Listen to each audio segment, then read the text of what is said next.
Today's theme is movies. I have the legit movie posters for it because my brother used to work at a movie theater back in the day. You'd think this would be the perfect opportunity for me to like whip them out and show them off because I'm never going to put them on display again.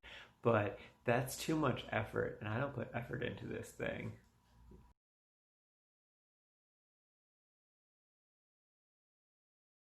First up is House of Wax. This is a 2005 movie starring Chad Michael Murray, Alicia Cuthbert, sure, let's go with that. Jared Padalecki, that's the dude from Supernatural. Brian Van Holt and Paris Hilton. So, what I really remember about this movie is that Paris Hilton dies a very brutal death. I don't think I ever saw it when I was younger. That's just like all I knew about this movie is that Paris Hilton's in it, and everyone hates Paris Hilton, and she gets to die, and it's great because she dies because we all hate her so much. um, but I was expecting just like some like trash mid 2000s horror movie that was like whatever. But I was blown away by how much I freaking liked this thing. Like I really liked it. I'll go so far to say as I loved it a little bit. Yeah, it's just great. It delivers on everything. The basic premise, it's a classic premise of like a bunch of teenagers are on this road trip and they stop for like a little break and then they come across some creepy hicks and creepy scary stuff happens. So it's like a very generic, classic formula. And I wouldn't say they do anything like revolutionary with it. They just kind of like deliver on like why that became the classic formula of like all the wax. There's a bunch of wax figures everywhere, and like they're so creepy and disturbing, and like the bad guys are just so unsettling. Like that first scene is so surreal because it's like the bad guys as little kids, or bad guy as a little kid, and like it's just so over the top and ridiculous, but like it's legit disturbing. So yeah, this movie delivered on like all of the spooks and all of the creeps, and it's just like I had to take a little break every now and again just because of how scary it was.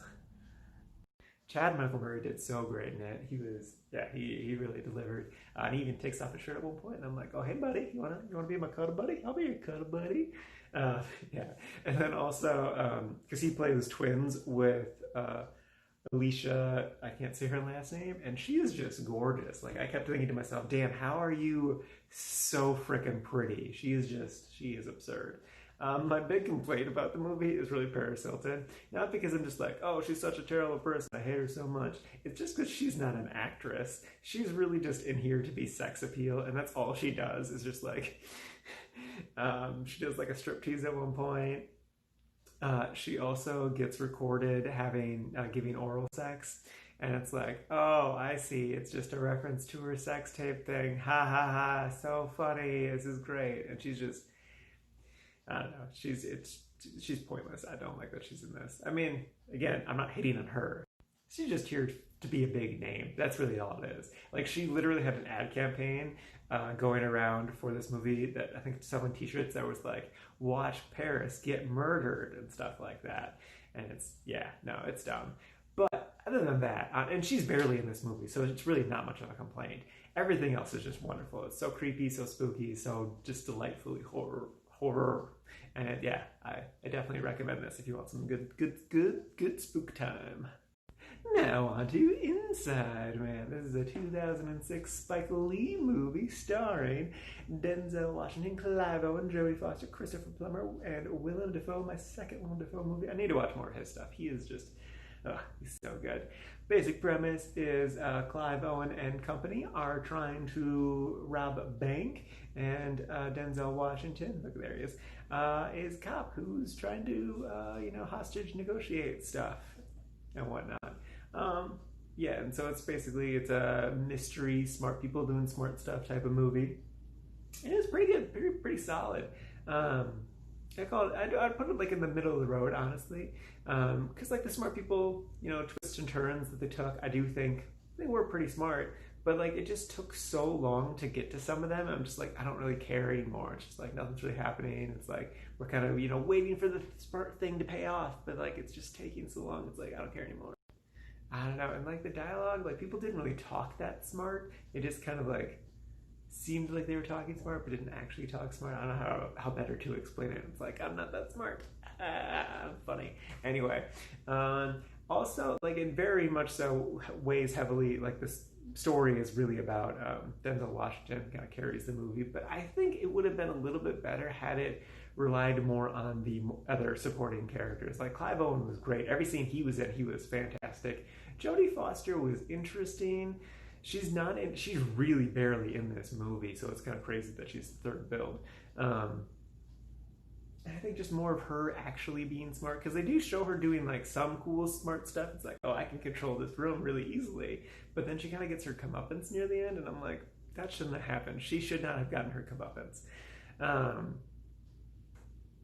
Yeah, Christopher Plummer's really great. It's really nice to see him. Also, any movie with Willem Dafoe, you just need more Willem Dafoe, because he's Willem Dafoe. Yeah, the movie also like very, very lightly touches on police racism in a really weird way, and then it also like overplays the violence in video games, like how it's so prevalent. But like neither of those things are what the movie is about. It's just like, oh hey, look, well, it's like we're driving down the road and you see like a billboard that says like police racism, and it's like that's all it is. It's just like, it has nothing to do with what you're doing. It just like happens to get mentioned, basically. It just wasn't needed. This movie just needed to be shorter, like more tight. And it was, yeah, like I said, it was solid. I was entertained the entire time. It could have been better. It wasn't bad. Yeah. And lastly is Ultraviolet. So fun fact about this movie poster. So either this one and or the 2006 Hellboy movie poster have literally been up in every single one of my apartments, places that I've lived ever since 2006. Like, I just have to have one of them up for some reason. So this poster is essentially as iconic to me as the original Star Wars poster is, which is so crazy because it's such a shit sci-fi movie. But I love this poster, apparently. I've stared at it for way too long, especially those abs. And I know how very, very Photoshopped they are. Anyway, so this is a 2006 movie starring Milla Jovovich. I kind of said it right. And it's trying really, really hard to be like a comic book movie. It's also trying really hard to be The Matrix again. And it's not doing well at it. The premise is basically, it's the future and there's vampires, sort of. She's a vampire, kind of. And like a private company is trying to wipe out all the vampires, but they're not really vampires. They don't suck blood, but they do have fangs. I don't know. It's confusing and weird. Apparently there was a lot of studio meddling, but I don't know if that really hurt this movie all that much. I do think things would have made a little bit more sense because they cut out like 32 minutes. And yeah, there's just a lot of things don't make sense. Also, the CGI in this is just like cartoonishly awful. Like, supposedly the execs stopped the CGI from being finalized, so it's just like placeholder CGI, so it's, bad. And this is like even 2006. This is bad for 2006. Yeah, so just like nothing makes any sense. There's kind of like there's a smudge on the lens the entire time, so it's just like you can't even see things really all that clearly, and it's just, I don't know what's going on. I will say though, it definitely has its own unique style. Like her outfit changes color and her hair changes color, which I wish would have happened a little bit more. And that sword is so great. I really do love that sword. It's trying real hard to be something, and it's not really working. It's kind of the issue. So yeah, I did not care for it. It was real bad. It's real bad. But again, this poster is awesome. I love this poster so much, which I shouldn't because it's kind of bad, but still, I love it.